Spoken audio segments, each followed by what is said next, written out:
Okay, so I'll present on the Muskwell study today, and its full title is A Novel Application of the Second Generation HR-pQCT for Assessing Skeletal Muscle at the Proximal Tibia. So in reviewing the literature, there are a few medical modalities that were commonly used for assessing skeletal muscle. The first was dual X-ray absorbed geometry, or DEXA, magnetic resonance imaging, or MRI, and then computed tomography method, which will be the focus of this study. So the first one is pQCT, which is considered both valid and reliable for assessing both bone and skeletal muscle in healthy and unhealthy individuals, which reports also a good precision error below 5%. pQCT and MRI have shown good agreement for skeletal muscle, and pQCT also is able to produce a resolution of 200 micrometers. So HR-pQCT is currently the leading modality for assessing bone at distal limb sites. The first generation HR-pQCT could only accommodate wrists and ankles due to limited gantry size. But the second generation HR-pQCT can accommodate more proximal sites, but it has not been used for assessing skeletal muscle. So the purpose of our study was to assess second generation HR-pQCT feasibility for assessing muscle density and muscle cross-sectional area. The feasibility will be based on HR-pQCT's correlation to pQCT for muscle parameters, as well as the reproducibility of its outcome measurements. And in capturing the skeletal muscle, we also captured bone, so we decided to do a sub-analysis on cortical bone between these two modalities. So we recruited 15 adult participants ages 30 to 75. They got one pQCT scan at the 66% proximal tibia site, which is the calf muscle belly. It's also the most common site for measuring skeletal muscle with pQCT. We did two HR-pQCT scans at the same anatomical site with the second generation scanner, and we did repositioning between scans to test the precision of this machine.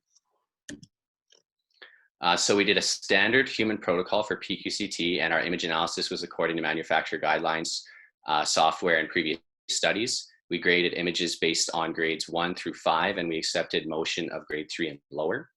So we did a smoothing filter and thresholds of 40 and 280 milligrams per centimeter cubed, with contour mode 3 and peel mode 2 to separate out adipose tissue, and then thresholds of 280 and 400 milligrams per centimeter cubed, with contour mode 1 and peel mode 2 to separate out bone. And when the tibia was separated out here, that's how we got the cortical parameters.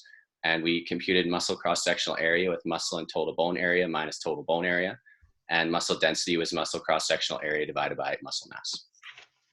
So a little bit of a busy slide here, but I'll go through all of them. So we did a standard scanning human protocol for HR-pQCT.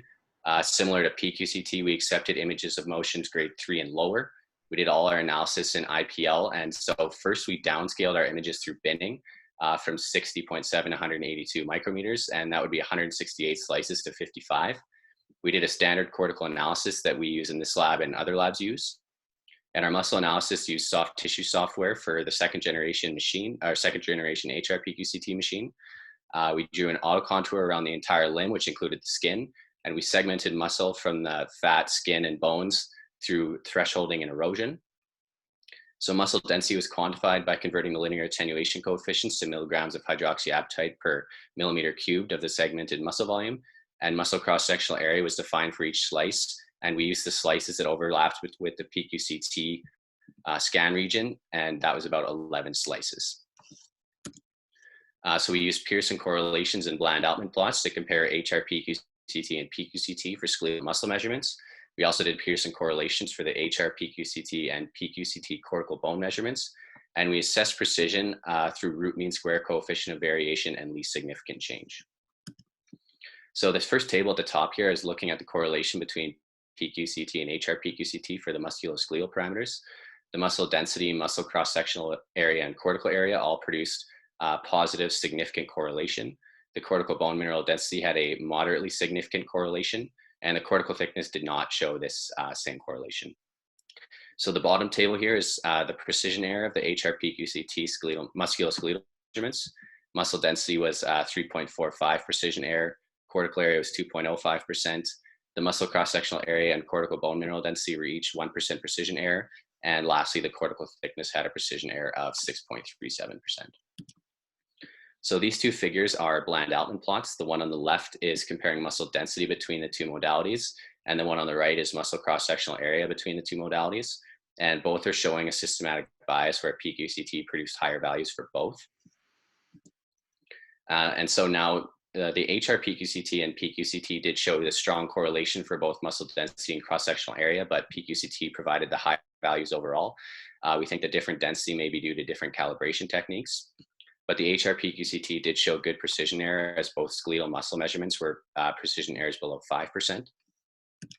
So for the cortical bone, the two modalities showed good correlation for both cortical area and cortical bone mineral density, but weak correlation for the cortical thickness.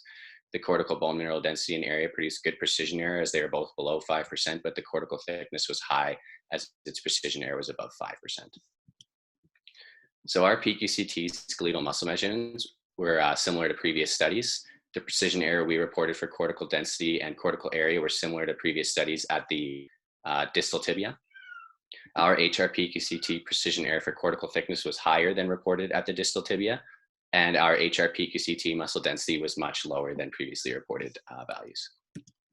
So we only assess Caucasian males and females ages 30 to 75, so we can't generalize to all ages, ethnicities, or to non-healthy individuals. We weren't able to recruit a liver transplant patients to serve as the non-healthy participant group. Our participants answered a questionnaire which may introduce recall bias. We also did convenience sampling, which could introduce a selection bias. But we were the first study to use HR-pQCT for assessing skeletal muscle. So our significance is that the HR-pQCT seems to be able to assess skeletal muscle at this proximal tibia site in our healthy adults.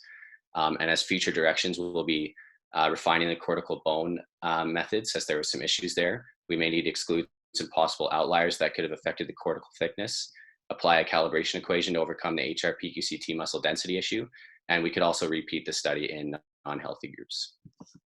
And so thanks to everybody who helped out with the study, as well as everyone in the lab for having me this year, and that's it.